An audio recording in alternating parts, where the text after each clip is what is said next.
Mirëmëngjes të gjithëve, ju përshëndes. Ju uroj një javë të mbar. Mirë se erdhët në Reze Dielli. Jemi drejt për së drejti. Në programin e sotëm do të ndalemi tek recetat që ka menduar Albana, sigurisht për anvisat që janë duke na ndjekur.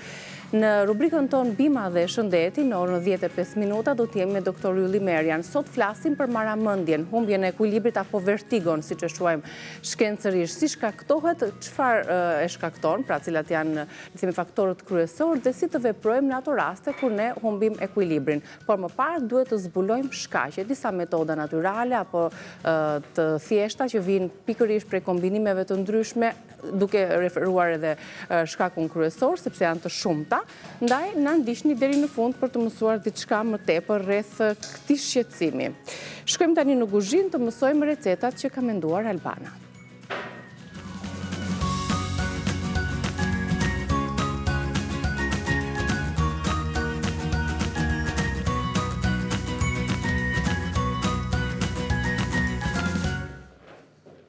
Dhe mirë se të gjej, javë të mbar, mirëmëngjesi. Si e kemi nisur javën dhe ditën e hënë? Në më të mirën e mundshme. Pas kemi jufka? Kemi jufka. Kemi jufka sot.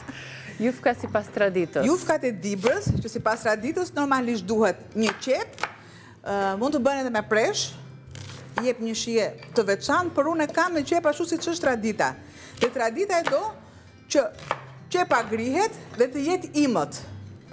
Gjë që do të ka urdiset me lëngun e mishit, që është pula dhe unë e kam këtu, dhe ju e shikoni që kur është pul fshati, këmbët janë të gjata. Kam shtuar krip dhe e kam vendosur në ujë të ftohtë pulën. Jap një grirje dhe kam gjalpin, normalisht, shumë mirë tek lëngun e mund të vendosim pak ose fare qumësh, dhe kur është puna e qumësh, është ajo e kremozitetit, jo se mua ndihmon në shije, por nuk është e domosdoshme, sepse e di që do thonë të gjitha anvisat, nuk shtohet qumësh. Normalisht e vullon gjithçka. Pra qumëshi është që jep një shije super të veçantë. Kur themi në fund të një gatimi shtoni një lugë qumësh. Aq më duhet mua, vetëm një lugë qumësh. Dhe kam jufkat mund t'i keni bërë jufkat me dorë, janë patjetër, janë artizanale kjo gjë, por unë shtoj direkt gjalpin. Tu e lë të shkrihet paksa, duke e ndihmuar me pak ose fare vaj. Gjë që mos ketë atë kërcitje në gjalpi. Kështu se na shërben për zbutjen e qepës. Normalisht, sa të lexosh edhe ti produktet, edhe unë furën e kam të parangrohur. Jufkat e thon vet recetën, jufka me pul në furr, sikur mos kishte pul, pra pul të freskët, sigurisht që kjo recet nuk do të ekzistonte, dhe po ashtu për jufkat, sigurisht nëse mund t'i gjeni ose mund t'i keni bërë vet, ju duhet një pul e vogël, ju duhet një kokër qep e gririmët, një pako jufka 400 gram, 2 lugë gjelle gjalp ose 4 lugë gjelle vaj ulliri ose një kombinimi të dyjave dhe krip sipas shijes. Ne kemi thënë që recetat tona tradicionale nuk na duan shumë përbërës, janë kombinuar në mënyrë të tillë që të na japin një shije të jashtëzakonshme, që kanë rezistuar ndër vite, pra pak përbërës, shumë shije. Kjo është formula e recetave tona të tabanit, të traditës, siç është edhe kjo e pulës me jufka.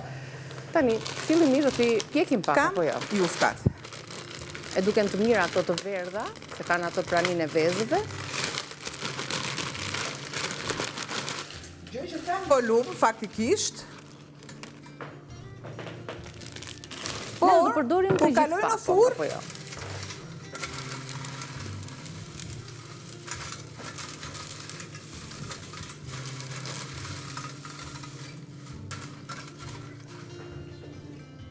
do të shtoj qepën,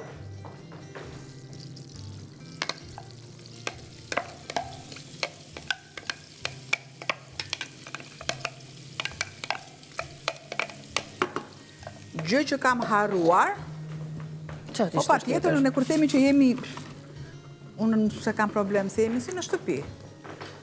Rregullosh mëngët moj, pa hajmi se të ndihmoj. Që ka dhe trupi veçantë, si ju kap të mëngët, kështu që të varen. Ja, vendos të këtu edhe, mëngët nuk më varen, nuk bien. Okej. Mjaftojnë 2 Du lastikë dhe ja jemi. Këto të shkretat mbajnë lekët, mbajnë mëngët, se lidhin në ato lekët në përgjësijat. Por, lidhin perimet. Pra, qëfar e lidh ne e zgjidhim këtë gjë? Këtu, do të shtoj pakës... Apo vaj? Vaj. Edhe do t'i pjekim sa të marri një ngjyrë të kuqeremt, duke u kujdesur sepse janë shumë të holla. Edhe nuk I duam të nëndzien. Që?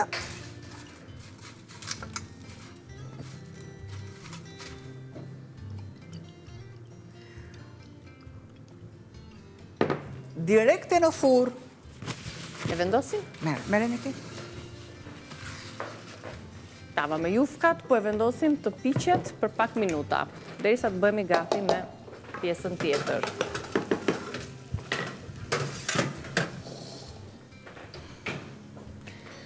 Ja, kështu pra e vendosëm që të piqet dhe tani vazhdojmë me përgatitjen tjetër. Pula ka zier. Unë do shtoj pak qumësht.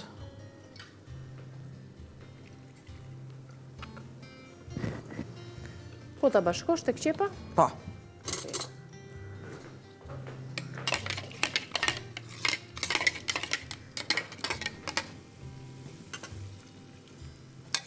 Pra bëj atë shuarjen e qepës. Normalisht që kam edhe lëngun, por unë zgjedh të shtoj pak qumësht. Qumështin ton lufra, ndërkohë kur ne flasim për produktet të Bulmetit, janë kompanitë të cilat na ofrojnë padyshim shije që mbartin histori. Sikundër është shija e kosit Tradita, që na sjell kujtimet e kosit të ast, që zinte gjyshja, një kos që prihet me thik, aq kremoz dhe aq I shishëm është. Këtë na ofron Tradita nga Lufra, që është një kompani prej vitesh në tregun ton, dhe kosi, veçanërisht kosi Tradita, është një kos që prodhohet nga firma të vogla me shumë pak krer lopësh, pra që mbledhin dhe prodhojnë kosin ton Tradita. Duke qenë se jemi tek Tradita e recetave, të jo të mos përmendim ato shijet që vërtet na çojnë në tradit dhe në histori. Shive si e bëri tani pak qumësh që shtove tek qepës? Bëjt ajo zbutja e duhur, normalisht kripa është e pakët që unë shtoj, sepse kam tek pula, dhe e ndihmoj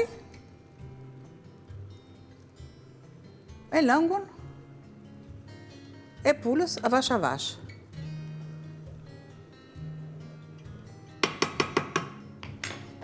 Do të shtoj pakës piper. Faktikisht, shuminë mund të vendosim edhe një gjethe dafine, thjesht kuzihet pula dhe e largojmë. Pra, sa të lëshoj aromën? Kur them që I them me fjalë, është çfarë duhet, sepse edhe kuzhina ka ndryshuar. Pra, për të pasur një lëngu më të mirë, për të pasur një buljon mishi më të mirë, normalisht ne vendosim qepën siç është e tëra, edhe dafinën, kokrat e piperit. I largojmë këto në momentin që ne do ta kullojmë ose e kullojmë lëngun për ta pasur këtu. Unë nuk e kulloj lëngun sepse unë kam mishën e pulës, pra nuk kam as dafinën, nuk kam as qepën. Dhe normalisht qepa ose dafina krijon ato thyerjet e lehta ku ne e vendosim, jo kur zihen. Pra unë kam vetëm tradicionalen sot. Shoh që zihen.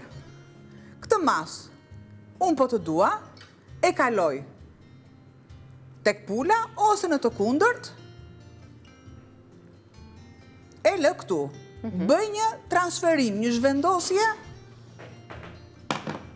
të enve. E kaloj qepën që të marrë shijet, të kenë atë ndërlidhjen e tyre.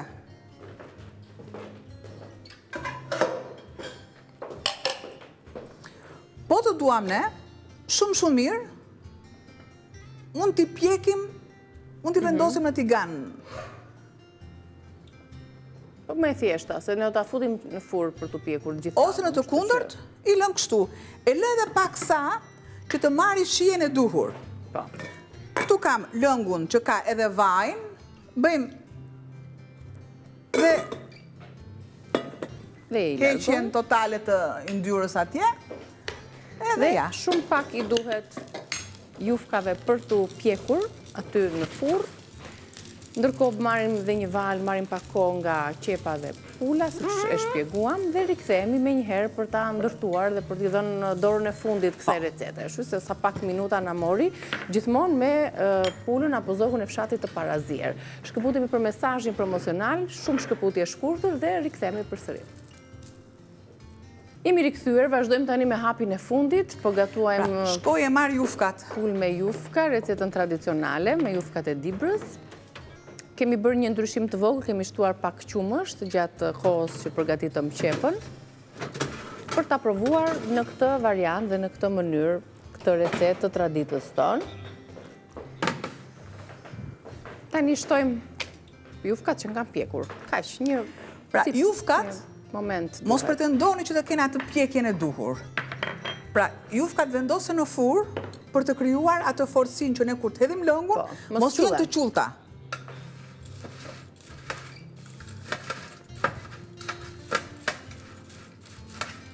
Në momentin që ky proces nuk ndodh, pra ato nuk I pjekin, gjatë kohës që shtojmë lëngun e nxehtë, të të na qëndrojnë më të qullta. Marr një piron dhe të marr pak edhe garuzhden.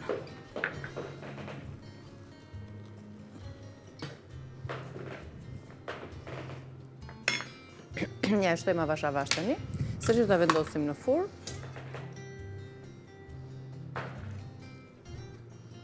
Të dyja janë të nxehta.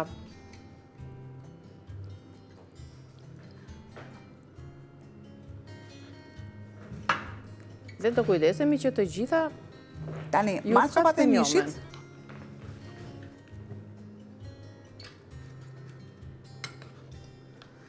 Ose mund ta keni të plot, dihet që kur është pulë e freskët, kërkon më tepër zjerje.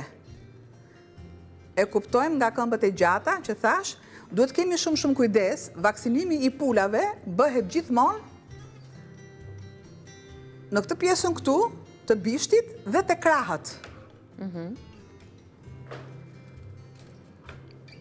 Që do të thotë mos jemi shumë të dhënë pas këtyre pjesëve. Këtë pjesën e lëkurës, unë nuk do ta vendos. Thjesht e kam lënë të lëshoj ato vlerat e veta. Për kaurdisjen. Ja, e vendosim diku. Do të shtoj në ashtu dhe tani.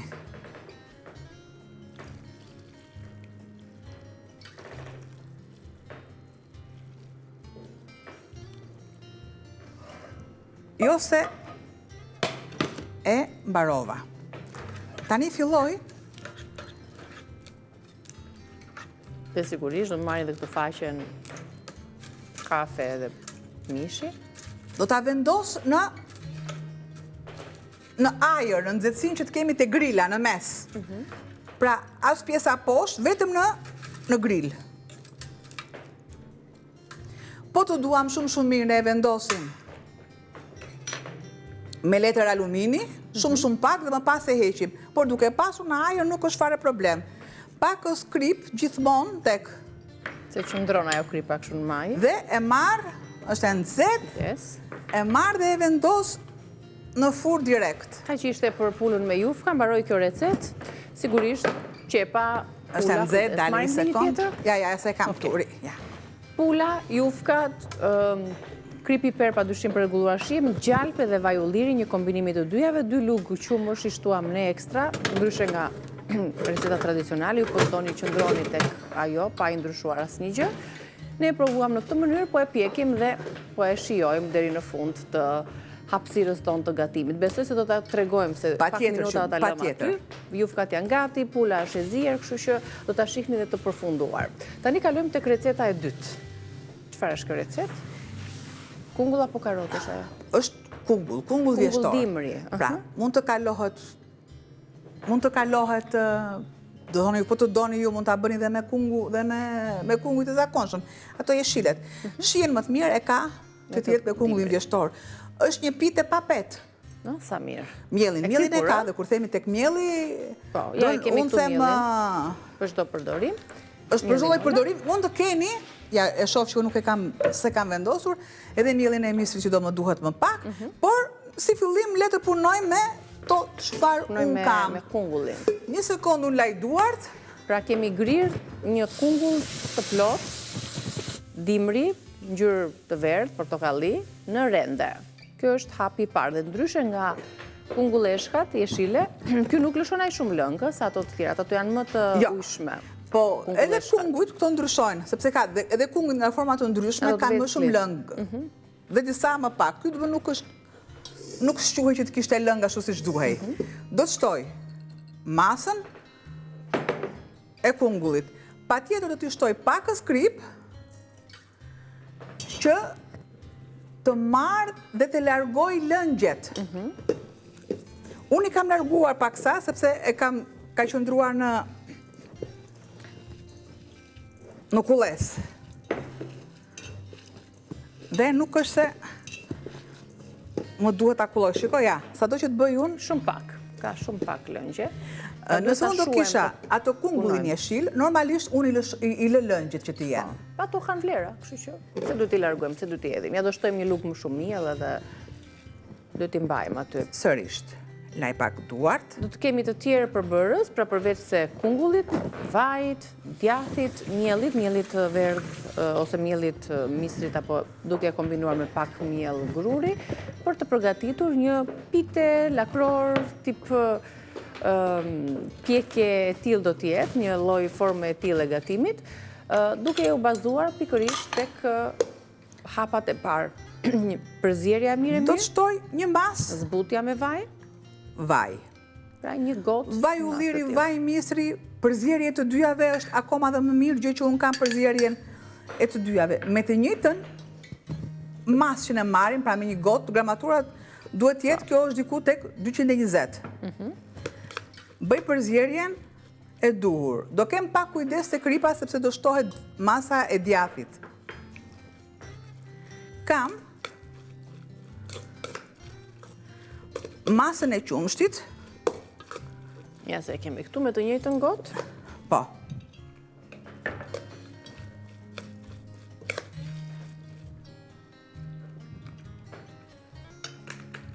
Pra një mas me yndyrë, një mas me qumësht.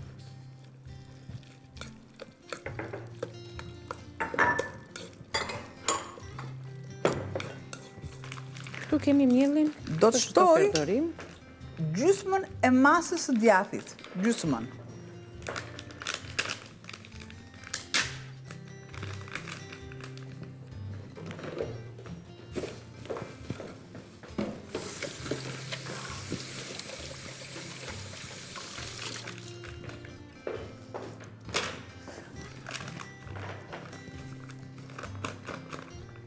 Paketin me mirë, që ta shikosh sa të duhet afërsisht.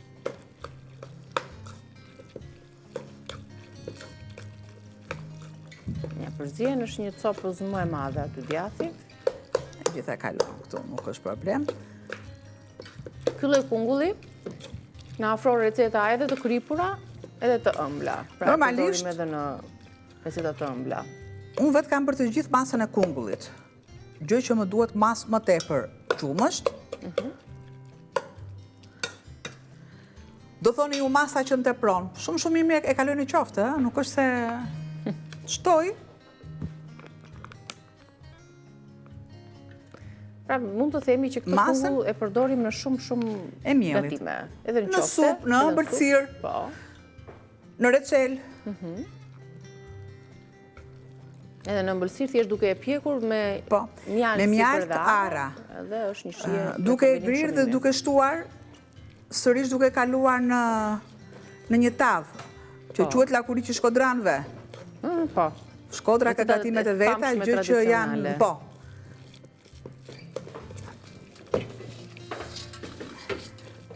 Tu ta vendosësh apo e kemi të madhe? Aty, shumë mirë. Aty, sepse nuk duhet jetë e trashë si masë. Unë do të marr pak miell misri. Mos ngjisi, ta luajm mirë me vaj. Dhe një bashkimi të dyja mjellrave, miell misri dhe miell gruri për ta lidhur përbërjen dhe duhet patjetër që të trazohet në mënyrë që edhe djathi të shpërndahet në të gjithë masën e kungullit. Ose në të kundërt, ku ne nuk kemi miellin e misrit, gjë që unë kam se është i gjithë, po më duhet kem o bollgur, një masë të trash, që do t'ja shtrosh poshtë. Bollgur kompleks, si të dëshironi ju, tërshër, si të dëshironi ju, mjafton që kjo pjesë të ketë këtë shtresën e trash që mos të ngjisi mos jetë drejt për së drejti kungullit tek tepsia. Tani do ta niveloj, po mbas edhe me lugë, mbas edhe me transferoj, të niveloj. Sepse nuk dua që të lëvizi pjesa e poshtme. Prandaj dhe është arsyeja që unë shtoj lugë.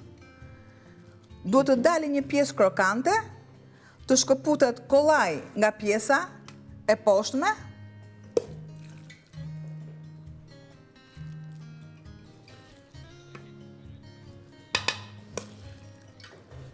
E shtrojmë pjesë dhe pastaj nivelojmë. Ndërkohë, recetën që po shihni ju dhe në strisha dhe përbërësit që t'i lexoj unë tani, e keni byrek me kungull dhe djath pa petë.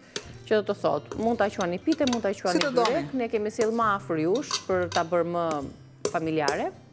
Keni kungull të verdh, keni djath të bardh, vaj ulliri, një gotë qumësht, miell po ashtu një gotë, krip, piper i zi dhe opsionale bollgur i imët për pjesën e fundit, siç e ndoqët ose të shër ose musli që të doni ju, dhe për ta vendosur përsëri sipër tavës. Tani, ne vendosëm gjithë masën që përgatitëm me kungullin e grirë, me djathin, me vajin.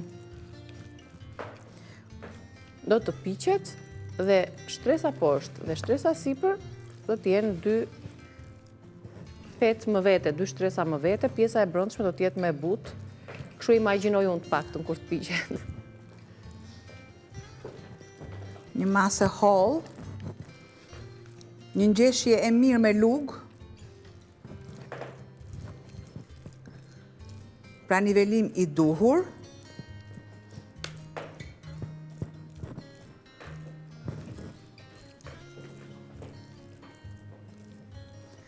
dhe i shtojmë sipër djath. Do t'i vendosim përsëri djath. Okej. Ne edhe nuk përdorëm shumë sasinë e kripës, sepse e mban në mënyrë të tillë edhe djathi.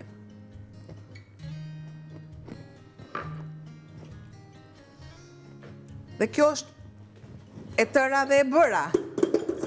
Bukur, sërish do ta vendosim në furrë për t'u pjekur, por na duhet paraprakisht t'i lëmë edhe pak kohë jufkave para se të vendosim piten apo byreku me kungull të verdh. Ju besoj e keni të qartë tashmë. Fillimisht e grim në rende, bashkojmë aty vajin dhe djathin, miellin, gjithashtu qumshtin, e punojmë mirë dhe e vendosim e shtrojmë në një tavë ku kemi lyer me vaj. Nëse do doni. Edhe pak ashtu. Përse? Sepse djathi nuk nxihet aq sa mielli nuk e lë, që të nxihet më tepër nga ç'duhet. Po. Sepse në fakt nuk e duam ato djathin e nxirr, duhet të jetë me një ngjyrë të verdhë kur e pjekim çdo lloj djathi dhe çdo lloj tave.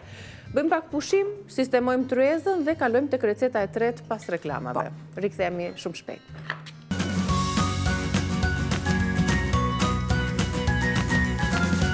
Mirë se erdhët në pjesën e tretë të gatimit tonë për sot. Do të përgatisim tani një tjetër recetë pas dy të parave që ishin pula me jufka dhe pite apo byreku me kungullin e dimrit. Tani ja vlen të bëjmë një supë të lehtë. Një supë të ftohtë. Ftohtë. Gjë që largoj. Kemi me kastraveca, me kastravec, limon dhe me hudhra, apo jo? Po. Tek dy kastravec heq lëkurën, tek tjetri e lë. Shumë mirë, lëkura e këtyre kastravecve shkon me soja, soja, limon, fara susami. Bëhet një sallatë shumë e shijshme. Po. Po. është një sallatë aziatike, po kushta se vetëm aziatike din të konsumojnë. Tani kanë hyrë dhe jemi influencuar nga shumë lloje kuzhinash, plus që edhe rrjetet sociale bëjnë të vetin për të guxuar, eksperimentuar dhe provuar shije të tjera, jo vetëm atyre që ne kemi ditur në kombinimet tona. Një kastravec, 2, 3, sa të... Megjithatë, mund të dish të gatuash. Është mos e normal se vetë përvoja e jetës ty të bën që të gatuash. Por, profesionet jo më kot ndahen. Unë nuk mund të bëj dot punën tënde, mund të kem një artikulim, por nuk e bëj dot punën tënde. Të hidhem përpjet, unë lart e poshtë punën tënde nuk e bëj dot. Mirë, patjetër se kur. Pra, sepse ne na duhet vërtet thjesht, në këtë gatimin e thjesht, kaq. Duan kombinimet e duhura. Në gatimin e thjesht, unë kam që përmenda soj, limon, fara susami. E para gjë, ne duhet të dimë përqindjen e sojës sa krip duhet ketë. Dhe si hollohet dhe sa hollohet soja. Kemi sojë të përqendruar, që në përgjithësi dele përqendruar, dhe më pas kemi të holluar. Po kjo, pas salcën e karkalecit, nuk bëhet. Me gjithë respektin që kam ndaj blogerëve, sepse bëj një punë të bukur, të duhur, por, e them gjithmonë, por, asnjëherë nuk është si puna një profesionisti. Sepse nuk dihet pjekja, nuk dihet koha e pjekjes, dhe ti tek pjata qëndron 2 orë për ta ndërtuar atë pjatë për ta nxjerrë në finish fare. Që kështu, ata që janë profesionistë kanë studiuar këtë punë, për t'i kombinuar si duhet gjërat, për t'i studiuar, si themi ne shkon kjo me atë, kjo shije me këtë shije. Limonin. Një shtrydhje shumë të mirë, që Androniki e bën në më të mirën, i heq këtë pjesën këtu e kam thuar. Është një ledhatim, një përkëdhelje e limonit që lëshon ato lëngjet. Varet nga duke e punuar mirë, patjetër që e lëshon lëngun të tillë. Punove mirë, ma jep të punove mirë. Ajë, goca e re. Tjetër është nona, tjetër është goca e re. Shumë i fort akoma. Po, është i fort, por kemi dhe varietetet e limonit që janë të fort dhe të butë. Normalisht, lëkura është e hollë. Po, sepse unë mendova se e punova mirë. Por, derisa Androniki bën atë punën e vetë, unë marrë thelpit e hudrës. Marrë thelpit e hudrës dhe pa tjetër që unë do t'i shtoj... Ta provojmë një herë, po. Edhe pakës vaj. Vajnë. Kemi vaj në ullirit, ne kemi vaj të ëmbël. Vaj për skuqe. Do thoni ju, skuqen gatimet, edhe nuk skuqen me vaj ulliri. Mjaftojnë që vaj të jetë i ftohtë edhe jo i ngrohtë. Sepse kemi pa tjetër vaj që punohet, ullin që punohet në mullin me gjithë bërtham, me pa bërtham. Pra, kemi për ëmbëlsira, vajnë e kemi të shumë ndryshëm, prandaj dhe unë them, dhe thash dhe usur zgjata në momentin e parë. Do të shtoj thelpit e hudrës, gjë që kam 2. Normalisht është në varësi të masës kastravecave që unë kam. Do të shtoj pakës krip, dhe normalisht do të shtoj koper. Koperi është gjëja me mirë, sepse është freskia. Dhe vetë kastraveci në trupin e vetë ka 80 deri në 90% ka ujë. Është pak më pak se kungulli. Në hidraton shumë. Pra, jo kungulli i verdh, po kungulli i jeshilt. Marë koperin dhe e shtoj të gjithë. Masa duhet jetë e shumët. Përse? Sepse është kombinimi më i duhur dhe më perfekt i të dy, i kastravecit edhe i koperit. Marë dhe shtoj pak lëngë, pak ujë. Do thoni ju, pakës vaj, pa tjetër që më duhet pakës vaj. Gjëja me mirë, gjëja me mirë është ujë i bimëve aromatike.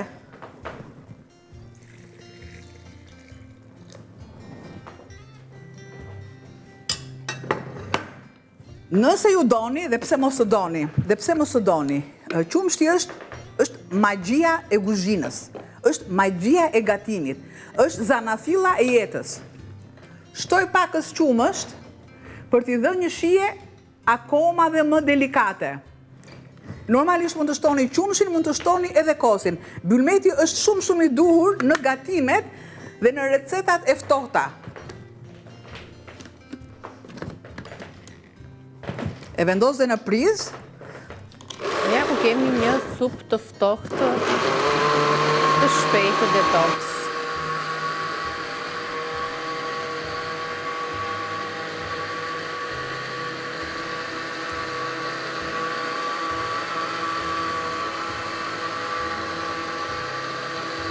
Të shpejt që përgatitet tak. Janë gatime, ja një sekundë së është akoma edhe më mirë. Le ta shërbejmë tani në një tas për... Kemi gatime, kemi supra, sepse supë është, kemi supra të ftohta që shërbehen në filxhan, ose në tasat të tillë që pihen. Normalisht, buza e kësaj është pak e trash. Pra duhet të jenë akoma më fine, më delikate. Por, unë nuk do ta konsumoj tani.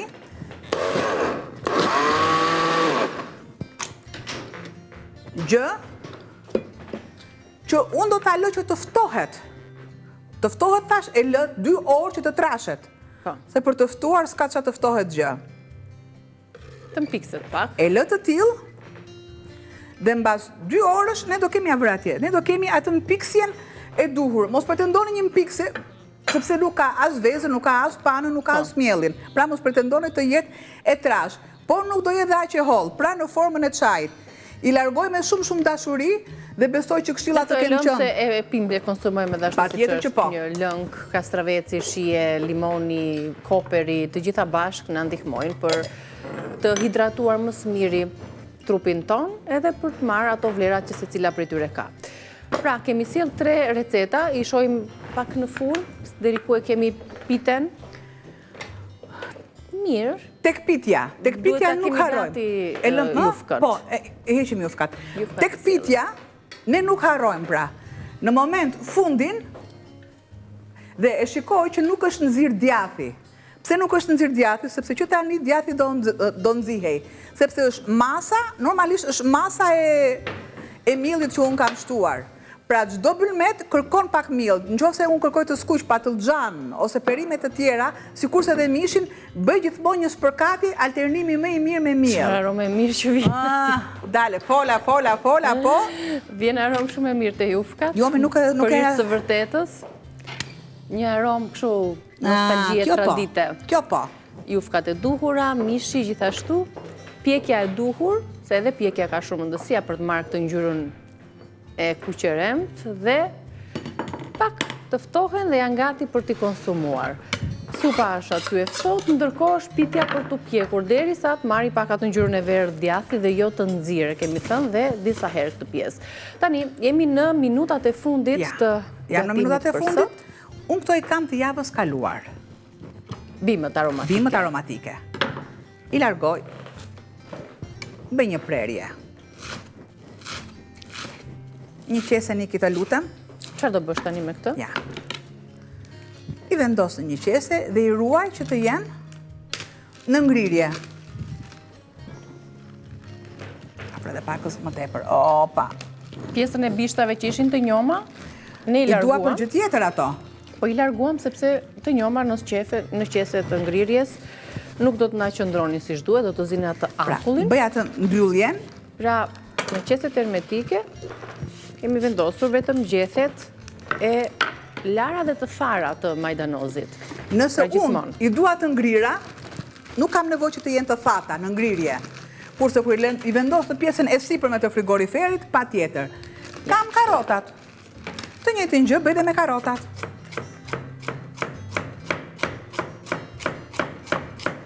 Kur kemi bërë ato pazare dhe duam që t'i ruajmë në frigorifer për t'i përdorur në ditët në vazhdim, gjithmonë një lloj disipline në frigorifer apo një lloj disipline që vendosim gjatë javës në anvisat, kur duam të bëjmë paraprakisht gati disa perime apo gatime që ta kemi më të lehtë gjatë javës.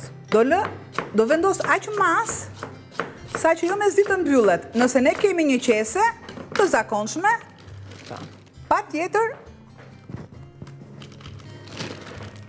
kam një trup. Këtë i bëre për të pjesa lartë apo të ngrirja? Kjo është e ngrirja. Kjo është e ngrirja. Nëse ne kemi një qese të zakonshme, marrim thikën dhe vendosim flakën e çakmakut. Dhe bëhet ngjitja e duhur, gjë që unë e kam treguar edhe një herë tjetër. Le të ngelemi tek, nuk e mbi ngarkojmë, pra që të jenë të tilla, të jenë petashuqe. I vendosim njëra mbi tjetrën. Dhe kemi një sistemim shumë të mirë të frigoriferit. Sistemimi i çdo perime tjetër kur duam që t'i ruajmë për disa... Te lulet. Te lulet, mund ta konsumojmë se lëmë ujë majdanozit është shumë i shëndetshëm, shumë vitamin C. Me që unë kam majdanozin e kisha ditë më tepër, nuk e përdor në kuzhinë, por e përdor tek te lulet. Bukur. Ndërsa për perimet të cilat nuk qëndrojnë në frigorifer sepse ju prishet edhe tekstura, ju prishet edhe shia dhe ne nuk i mbajmë aty në frigorifer. Kemi nesër janë ato të gjitha. Nesër do të themi nesër kemi këtë javë kemi për produktet në frigorifer. Jashtë, çfarë duhet në frigorifer, çfarë duhet jashtë, çfarë duhet në qese, çfarë duhet në gazetë, çfarë duhet në dollap. Dhe njerëzit që marrim atë qesën e pazarit që ka hudhrat brenda qepën apo kujtu limon, I lëshojmë diku dhe më pas ne shikojmë që janë të mbira diku. Në vendin e vet, normalisht edhe këpucët do t'i lëm, por e shohim që janë të mbira. Nëse përdoren ato që janë të mbira. Patatet, për shembull. Patatja. Qepët. Qepa. E lëmë pikpyetje për nesër. I përdorim apo jo ato filizat? Filizat po, sepse filiza është bima që fillon sërish të krijohet produkti. Filizat e brokolit, lulelakës, janë më të mirat për mos plakjen e trurit.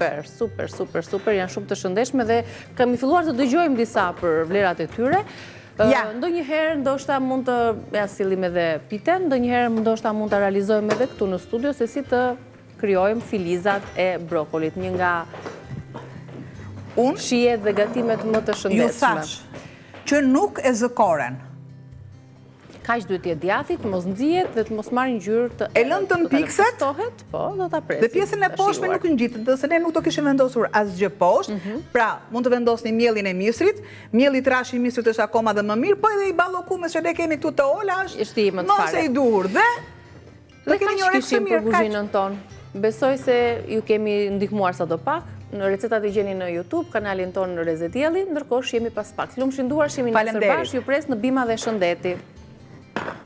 Se erdhët në Bima dhe Shëndeti. Sot me doktor Ylli Merian do të diskutojmë rreth maramendjes, vertigos apo humbjes së ekuilibrit. Çfarë shkakton dhe si të kujdesemi, si të veprojmë në varësi të shkakut.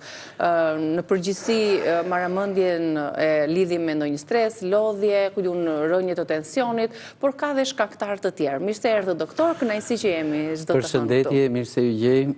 Me produktet tuaja në studi, produktet e natyrës shqiptare për të treguar edhe këtë herë se si mund të veprojmë në rastet të tilla të vertigos apo të maramendjes. Të kuptojmë dhe ta shpjegojmë fillimisht çfarë është maramendja.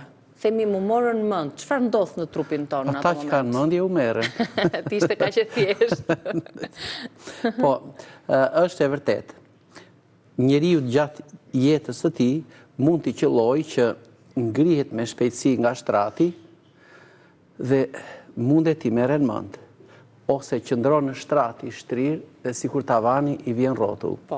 Ose është duke i rënë tensioni dhe ka të humbjen e ekuilibrit dhe nuk di nga teci majtas apo djathtas. Ose shkaqe të tjera, për shembull mund t'i bjeri një diabetiku, mund t'i bjeri sheqeri nën ato vlerat 70 mg për decilitër dhe këtia sikur i humbet vëndi, i dridhen këmbët dhe sikur humbet aty dhe fiket, mbulohet në djersë dhe fiket. Dikujt mundet që t'i ulet tensioni. Për shembull thot njëri më ra tensioni, po e quajnë 8/6 ose mbajti 6/4 dhe ai nuk ka as fuqi të ngrihet, as kështu veç maramendje, drobitje kështu edhe ai bie në krevat, për shembull, ose bie në tokë. Ose ka njerëz që nga cervikalja, për shembull, mund të shikojnë, po e quajmë, jam në semafor, do shkoj, kam majtas ose djathtas makina, dhe ja bëjmë kështu kokës prapë, dhe këtyre ju merren mend dhe bien në tokë. Atëherë, në varësi nga simptomat dhe kush e shkakton, do të gjykojmë kush është shkaktari, ku fshihet ajo, se kjo është një... Nëse kjo përsëritet, nuk është sëmundje, kjo maramendje, kjo vertigo. Jo, është pasojë diçka tjetër, na njofton, pra se ka diçka tjetër që fshihet. Që neve qëndrojmë në këmbë, për shembull, ja, unë qëndroj kështu në këmbë drejt, atëherë kush ndikon në qëndrimin në ekuilibër. Në ekuilibër të njeriut. 4 janë kryesore. Është ky nervi vestibular në veshin e brendshëm. Është truri, janë syt, që shikojmë për shembull, syri na lidh me ambientin. ku ne ndodhemi dhe për shembull na përcakton që në raport me njëri tjetrin kemi këto hapësirat, u afrua makina ose u largua, u afrua njeriu ose u largua. Që do të thotë që këto janë dhe ato elementet kryesor që na shkaktojnë marrëmendjen. Dhe i katërti është propriocepcioni. Çfarë është? Çfarë është kjo? Shiko, ne kemi, njeriu është i ndërtuar, si thuash, nga nerva, muskuj, gjaku, dhe gjitha këto mbështillen nga lëkura. Atëherë, pikërisht këto që unë përmenda tash, këto fijet nervore që janë që të mbaresa nervore të këmbët, deri në sistemin nervor, muskujt, tendinat, ligamentet, plus edhe lëkura, ne na japin sinjale të ndryshme. Për shembull, nëse mua ma rrëmben njëri krahun dhe ma zhvendos kështu mbrapa me forcë, unë e kuptoj që dora ime nuk është më para, po është mbrapa. Kjo ka të bëjë me këtë propriocepcionin. Pra, prekja e nervave, tërheqja, zhvendosja e kështu me radhë. Atëherë, si ka ndikim ky nervi vestibular në veshin e brendshëm? Të gjitha këto vertigot që zgjasin 10-15 sekonda deri në 1 minutë, bazën e kanë aty. Po pse? Se ky nerv, për shembull, janë 3,5 rrath tek veshi, të cilët mbajnë trupin në ekuilibër. Pjesën e sipërme, 3,5 rrathësh, të cilat njëri është poshtë, tjetri është mes dhe tjetri është mbi të. Brenda këtyre tubulave, po të flasim, këtyre tubave kështu, janë shumë të ngushta, prandaj, qarkullon një lëng, por qarkullojnë edhe disa kripra të kalciumit, të cilat quhen otolite. Këto kriprat e kalciumit, aty duke lëvizur, duke rëshqitur kështu në brendësi të tyre, preken, si të thuash, lëvizin në një si lëng veshtullor, i cili bie direkt mbi ca si fije nervore që quhen fijet e flokut. Dhe, kur këto kriprat e kalciumit lëvizin brenda të çekuilibruara, atëherë, ai lëngu bie mbi këto fijet e flokut dhe fijet e flokut fillojnë edhe japin transmetime nervore. Këto transmetimet nervore nga veshi i brendshëm tashin, që kanë kaluar nëpërmjet atij kanali që duket aty, atij urtikulit, shkojnë dhe japin sinjale në tru, në hipokampusin. Atëherë, çfarë ndodh tashin? Truri duke dhënë komanda të gabuara, nuk jep më komanda për shembull para mbrapa ose anash. Po fillon të japi komanda të çoroditura dhe i jep jo më para mbrapa ose anash, por i jep ato lëvizje të rrotulluese. Si të kuptojmë që nga vjen shkaku? Pra, çfarë duhet të bëjmë ne? Kur thjesht kemi marrëmendje, por shkaku mund të jetë i ndryshëm për persona të ndryshëm. Të parën, unë e shpjegova që ka lidhje me këtë nervin vestibular. Pra, do të shoqërohet dhe me faktorë të tjerë. Ne jemi, po e quajmë shtrirë në krevat. Po kemi qëndruar për ditë të tëra, gjatë për shembull. Kjo është një shkaktar që mund të nxjisi këto kriprat e kalciumit që të na bëjnë atë lëvizjen nëpër atë kanalin dhe shkojnë e ngacmojnë këto mbaresat nervore. Atëherë, pra, qëndrimi gjatë shtrirë, shenja tash i kush është? Ti e shtrirë, syt hapur, tavani të rrotullohet. Një shenjë tjetër, pra që na shkon mendja te ky nervi vestibular, një shenjë tjetër, një simptom, është kjo. Për shembull, njeriu sa çohet kështu me shpejtësi, sidomos moshat e thyra, mbi 70-75 vjeçar, mund të na ndodhi kjo, që këto kriprat e kalciumit të na ngacmojnë dhe të çoroditin sistemin nervor. Pra ngacmojnë ato mbaresat e fijeve, si fije floku dhe kaq. Por mund të kemi edhe ndonjë shkaktar tjetër. Për shembull, një njeri që ka qenë me këtë migrenën e vazhdueshme, atëherë edhe kjo migrena vestibulare mundet që të na japi një simptom të tillë. Pra, personi me migrenë që e ka, si thuash, një sëmundje kronike që i vazhdon, po e përsëritur shpesh herë, atëherë ndodh kjo gjë. Ati në një moment, për shembull, aty në këtë vestibulin, mundet i krijohet kjo si humbje ekuilibri, po mund të dobësohen edhe këto fijet nervore dhe mund të çoroditen vetvetiu. Pra, edhe kjo ka lidhje me këtë gjë, por ka plot njerëz të tjerë të cilët vuajnë nga skleroza multiple, që mund të jenë me Parkinsonin, që mund të kenë sëmundje të tjera nervore, ai ka pagjumësi të shpesht, ka pafuqishmëri dhe qëndron gjatë shtrirë në krevat. Dhe njëherë që çohet pas një kohe të gjatë shtrirë? Kjo bëhet shkak që ky kur qëndron një gjatë shtrirë, sidomos edhe kur se mban qafën drejtë e kështu me radhë, na ngacmohen këto si 3 gjysmëradhë që unë i tregova tek veshi i brendshëm që janë vestibuli, nervat, aty i nervohen.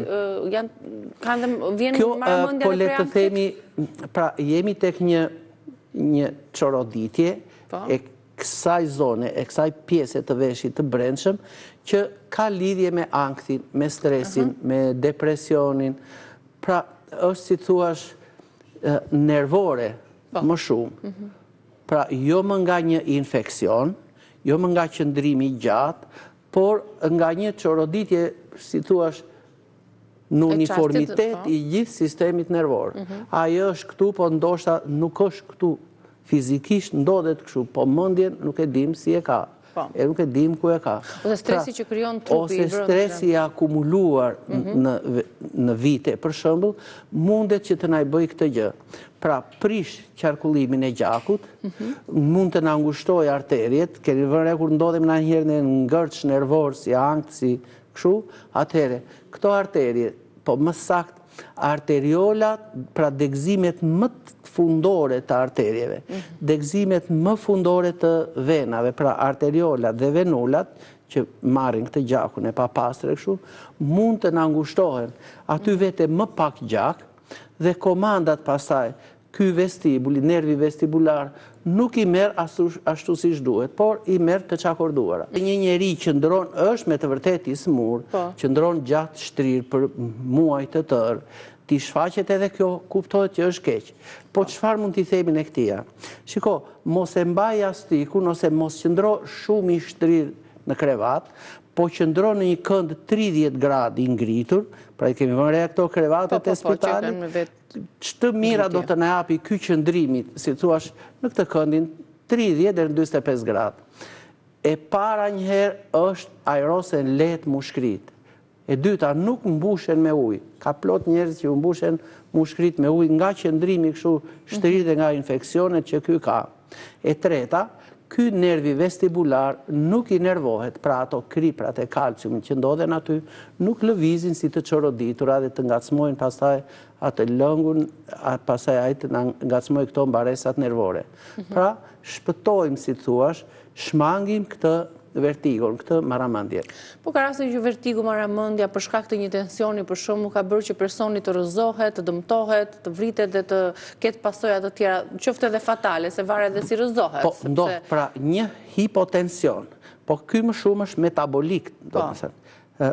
Funksioni në organizëm i mëlçisë, i zemrës, i pankrasit e kështu, nuk është në lartësinë e duhur. Pra mund të na ulet, mund të kemi një hipotension, po mund të kemi edhe një hipoglicemi. Kuptohet, nuk ka dhimbje të forta koke, nuk ka marramendje nga koka, por ai, si thuash, është kështu, i dridhen këmbë dhe sikur fiket në vend.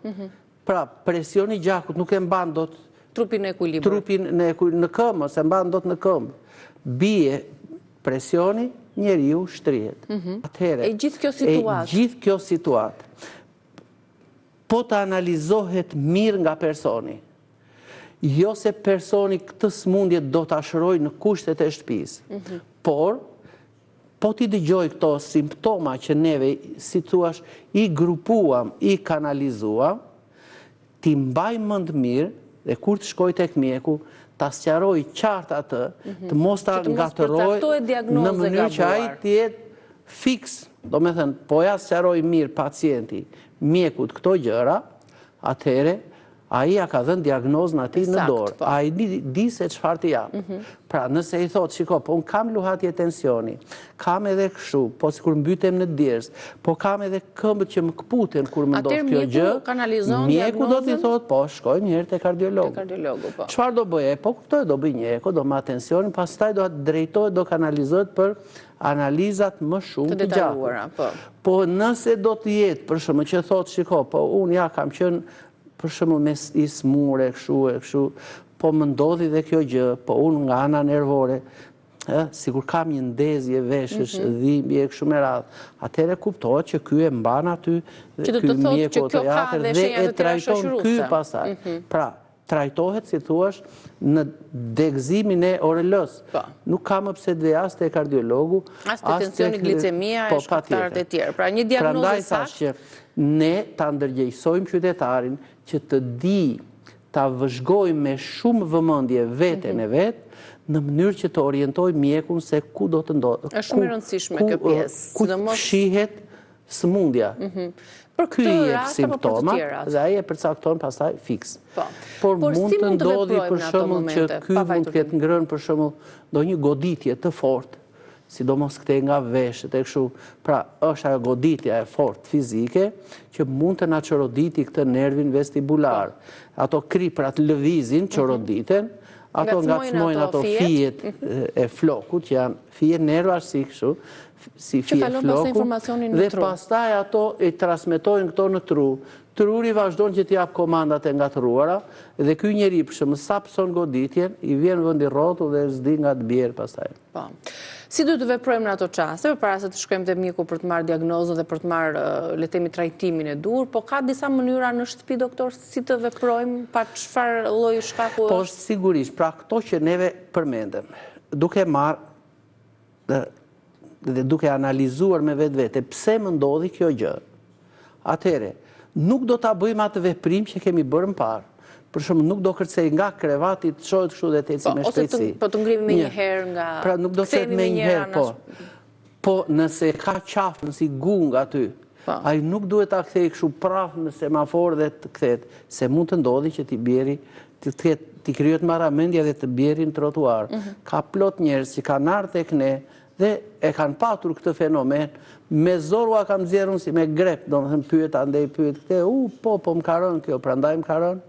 Pra, ky ti mbledhi mirë këto fakte dhe kur shkon tek mjeku, t'ja vërë në tavolinë.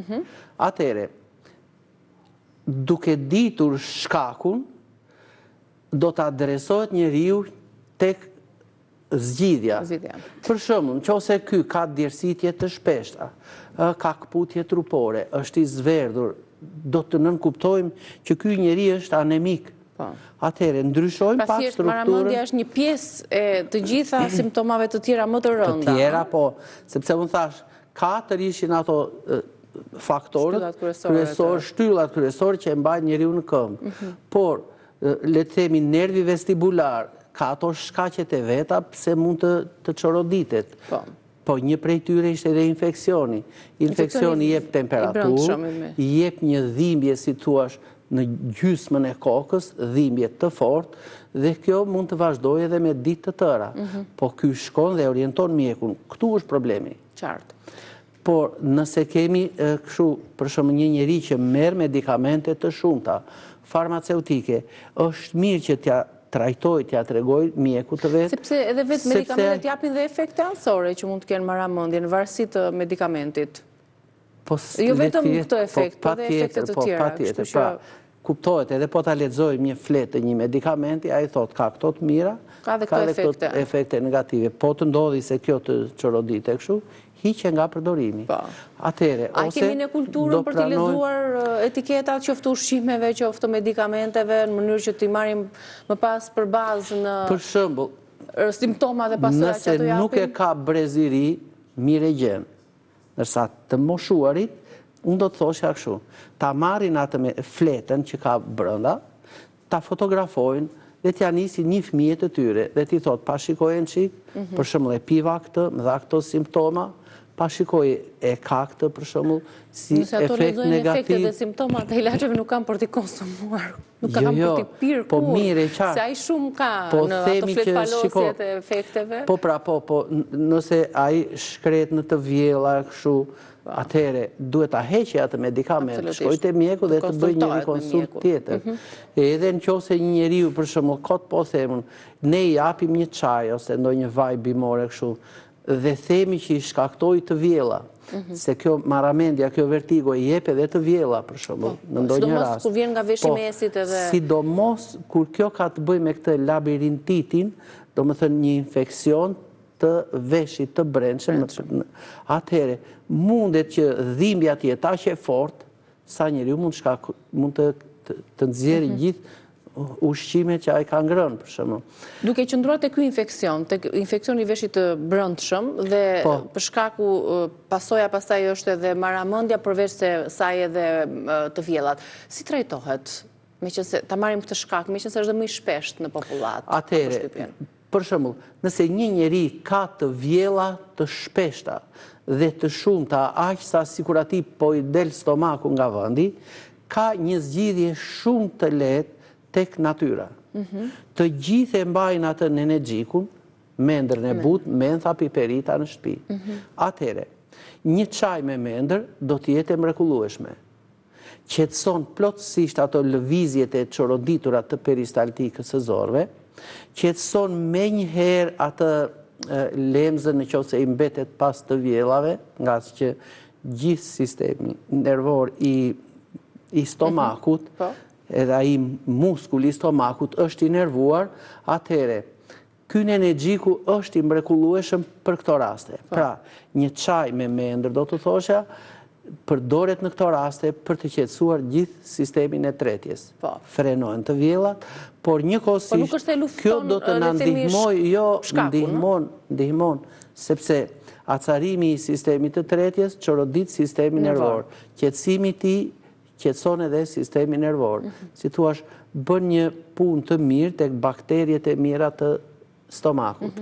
Atëherë, mendra 1 dhe xhenxhefili 2. Xhenxheri do kemi parasysh që i ndalon të vjellat, por nëse e teprojmë në dozë, mundet të më shkaktojë një si djegje të stomakut, të mureve të brendshme të tij. Atëherë, me këto të dyja, por në vendin e parë është mendra, mundet ta bëjmë mendër me borzilok. Mundet ta bëjmë xhenxher me borzilok. Borziloku më qetëson, si thuash, atë djegësirën që krijon xhenxheri në muret e brendshme të stomakut. Pra, qetësojnë të vjellat, por që të dyja më qetësojnë sistemin nervor. Atëherë, po e quajmë u qetësua ky njeri. Shkoj tek mjeku, tashin duhet bëjmë ca ekzaminime për të parë si është ky njeri nga ana e mikroelementeve që ndodhen në gjak, si ishte formula leukocitare, dhe aty neve marrim vesh edhe për hemoglobinën. Po nëse hemoglobina është e ulët, edhe hematokriti është i ulët. Po edhe hekuri duhet jetë i ulët, se këto kanë lidhje zinxhir me njëra tjetrën. Pak hekur në gjak, do në nënkuptojmë pak oksigjen në inde.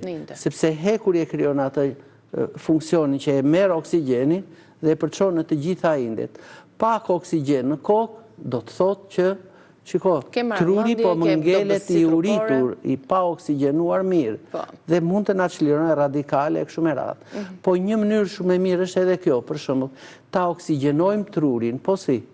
Po thjesht, mos siç është shtrir aty, le të mbushim mushkrin me ajër kështu, me presion, si thua, shiko.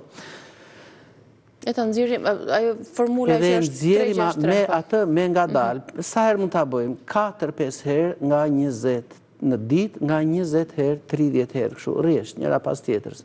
Do të duket në fillim sikur ne me vërtet e shtojmë marramendje.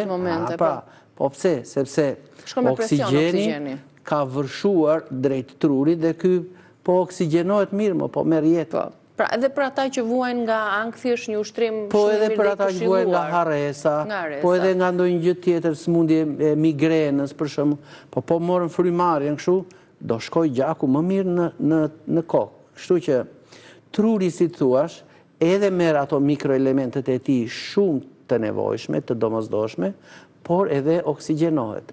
Ne këtë duhet të bëjmë, po qarkulloj mirë gjaku aty, dhe sikur jo vetëm tek ai harku gjysmërrethi vestibular, por edhe në pjesë të tjera, kemi për shembull radikale të lira që toksifikojnë trurin në anën e tyre, po kemi edhe ndonjë virus, ndonjë bakteri, ndonjë gjë. Atëherë bëjmë mirë që ta bëjmë këtë si veprim, dhe ky gjaku që shkon e vërshon aty, i kap këto toksina dhe i largon.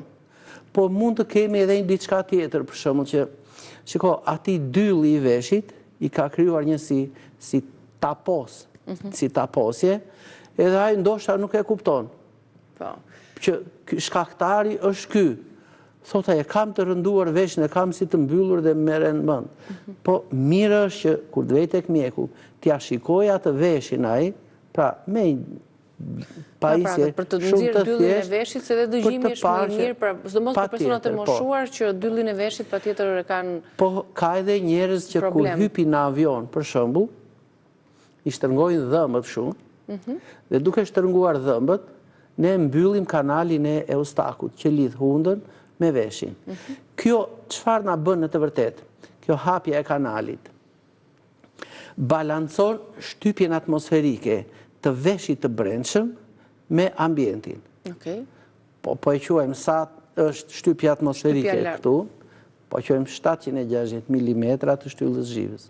Dhe po që brenda më pak ose më shumë nga shtrëngimi i dhëmbëve, atëherë kjo disbalans e shtypjes atmosferike e çorodit veshin e brendshëm. Po çfarë mund të bëjmë? Në momentin që ngrihet avioni ose në momentin që ulet, atëherë pak buzët mund t'i mbajmë hapur dhe po dhëmbët, buzën mbaj si duash, po t'i largojmë pak dhëmbët nga njëri tjetri, shtrëngimi i dhëmbëve do nënkuptohet mbyllja e kanalit eustakut. Hapja e dhëmbëve, hapja e kanalit. Po ky mund të më mbyllet nga infeksionet, si mund ta kuptojmë atëherë? Shumë thjesht. Për shembull, me zënjën e undës, po? Mbush mushkrin me ajër. Mbyllim gojën, mbyllim dhe hundën, dhe e sjellim ajrin këtu te hunda, po me forcë, kështu, edhe lëshoj pa. Në të njëjtën mënyrë edhe tek veshët apo jo? Jo, do mbyll këtë dhe do shikoj tash, ndërkohë që e solla ajrin këtu te hunda, do vëre, a do ma bëjnë këtu tek veshët pak si sinjale kështu, pa.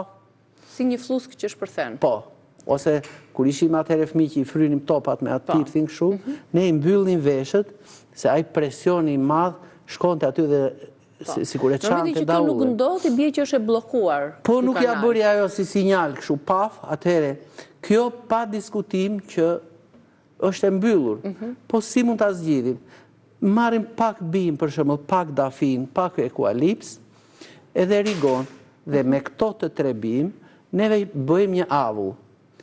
Atëherë, nëse ky avulli që del, kuptohet, është me një temperaturë mbi 96 gradë, që është kjo temperatura e vlimit, në vendin tonë këtu. Ai avull do të zbusi komplet kanalin e brendshëm. Po, ai mund të jetë dhe 100 gradë, atëherë, ne s'do i qëndrojmë aty afër, po larg 30 cm që ajri të na vijë i ftohtë, të vijë 40 gradë, 42, dhe nuk na krijon djegje. Atëherë, kur të marrim ajrin, përsëri le të themi që dhëmbët brenda duhet të mbahen larg kështu. Larg nga njëra tjetra. Sepse mbyllja aty dhe shtrëngimi sërish do t'i mbylli kanalet dhe ajri dhe nuk shkon ajri atje. Unë dua të vej të futet se diçka të mirë do ma bëj atje brenda. Patjetër pastaj edhe shkarkimet e sekrecioneve kështu, patjetër që kanali do të hapet. Pra ja e eliminuar edhe këtë shkaktar. Po le të themi për shembull, në qoftë se Maramendja na vjen për shembull nga një shkak tjetër. Kemi këtë otolitin që mund të na shkaktohet nga këto kristalet që lëvizin si të çakorduara. Atëherë, çfarë mund të bëjmë? Marrim për shembull në një gjysmë litër ujë. Zijim ginger, nëse e kemi të njohëm gingerin, këputim një 3-4 copa, që sikur të vjen sa një kokë rare, ose edhe pak më shumë, po kaq në madhësinë e një kokë rare. Do të hedhim ginkgo biloba. Ginkgo biloba, ç'të mira na jep? Përmirëson qarkullimin e gjakut në sistemin nervor. pra është ajo gjethja që është si e ndarë, po bashkohet tek bishti, po, është kjo. Ka edhe në vendin tonë, kemi edhe ne nga kjo plot. Fije. Po, atëre. Kjo edhe përmirëson qarkullimin e gjakut, por edhe më qetëson sistemin nervor. Pra ja i zgjodhëm 2 bimë që na ndihmojnë në këtë drejtim. Por nuk përjashtohet që këto të dyja ne t'i shoqërojmë me Melisa Officinalis ose këtë barin e bletës. Është ai bari i bletës që ka një aromë si limon. Dhe këto limonenet aty pa diskutim që do të na bëjnë këtë qetësimin e sistemit nervor dhe na ndihmon ky xhinxheri edhe në luftimin e inflamacioneve. Sepse është anti-inflamator. Ky çaj, ndoshta me këto pak përbërës, atëherë na i zgjidh këtë problem. Ose çajin harmonia, mund ta marrim 2-3 lugë dhe hedhim këtë xhinxherin dhe zgjidhim pikërisht këtë problem. Por ky personi duhet të jetë ekzaminuar mirë tek mjeku që shiko, këto shenja që ti dhe këto analiza që na treguan, këto tregues, mjeku thotë që jemi te ky problem. Jemi te ky problem, vazhdim të problemi. Tani për shkaqe të tjera dhe trajtime të tjera, një ulje të tensionit dhe nuk e kuptojmë se nga na erdhi. Po ta shpjegojmë këtë pjesën e marrëmendjes për shkak të tensionit ulët pas reklamave, meqense jemi në hapësirën e dur publicitare, rikthehemi si vjen tensioni ulët, sa quhet tensioni ulët dhe marrëmendja e shkaktuar prej tensionit ulët si mund të trajtohet në kushtet e shtëpisë pas pak.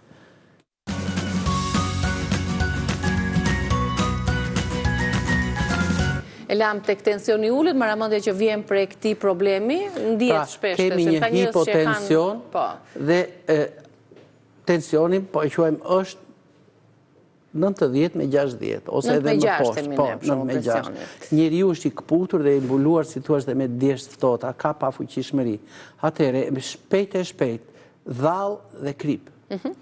Kjo na shton elektrolitët natrium dhe klor, po natriumi është ai që na përshpejton qarkullimin e gjakut. U rrit tensioni.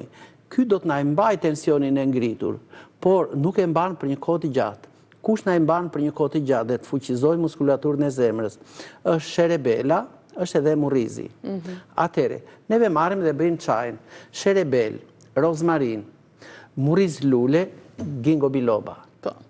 Këto i marrim nga pak, mund t'i zjem në gjysmë kile ujë ose edhe pak më tepër dhe pim 2 deri në 3 gota në ditë. Edhe ai çaj parë përdoret 2 deri në 3 gota në ditë. Kjo e mban tensionin në nivelin e duhur pra ata që e vuajnë tensionin në nivelin e duhur. Për shembull, mund të vej 110 me 80, 110 me 75. Që është në kushtet optimale më të mira. Optimale, mund të vej 120 me 80, 130 me 85.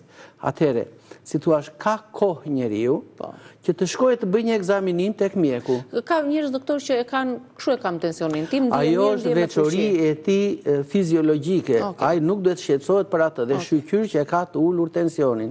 Është më pak i rrezikshëm. Po, është më pak i kërcënuar nga ndonjë sëmundje e arterieve për shembull. Po. Tashin, nëse personi vuan me ankth, me stres, ka depresion e kështu me radhë, cilat janë ato bimë që mund ta qetësojnë? Për shembull, e para është pasiflora, a e kemi neve? Po. Nëse na mungon kjo në shtëpi, atëherë kemi këtë pasiflorën, ne mund ta shoqërojmë edhe me barin e bletës, edhe me lulen e blirit, edhe me kamomilin. Shkojnë ngushtësisht këto me njëra tjetrën, që të gjitha qetësuese. Po nëse nuk i kemi këto, po kemi këtë çajin harmonia, mund ta përdorim 2-3 gota në ditë, sipas etiketës, ose të pim edhe këtë vajin harmonia. Ndërsa si lëngje që të marrim në trup, le të jetë çaj borzilokut dhe inenergjikut. Flasim për një njerëz që nuk i ka këto në shtëpi. Sa të i gjej këto, sa të bëj ekzaminimet, i përdor dhe këto si kura ndihmuese për të kapërcyer gjendjen. Nëse kemi një person që vuan nga kjo migrena vestibulare, çfarë do le të themi migrena e sistemit nervor, domethënë kush është shkaktari i saj? Pa mjaftueshmëria e qarkullimit të gjakut në kokë. Dhe ajo dhimbje e saj e vazhdueshme, për shembull, 4-5 ditë në muaj, ndonjëherë edhe më shumë. Atëherë çfarë mund të bëjmë? Borziloku duhet jetë i pari, ky person nuk duhet pi më 2 gota çaj në ditë, po le të pi, si thua, këto lugë gjelle që unë përmenda, për shembull, një lugë gjelle me borzilok. 2 lugë gjelle çaj harmonia, ose 1 lugë gjelle borzilok, pak lule bliri, pak kamomil, pak nenergjik, me ndër të butë, i zjejmë në 1 litër ujë. Dhe këtë ujnë le ta pi gjatë ditës.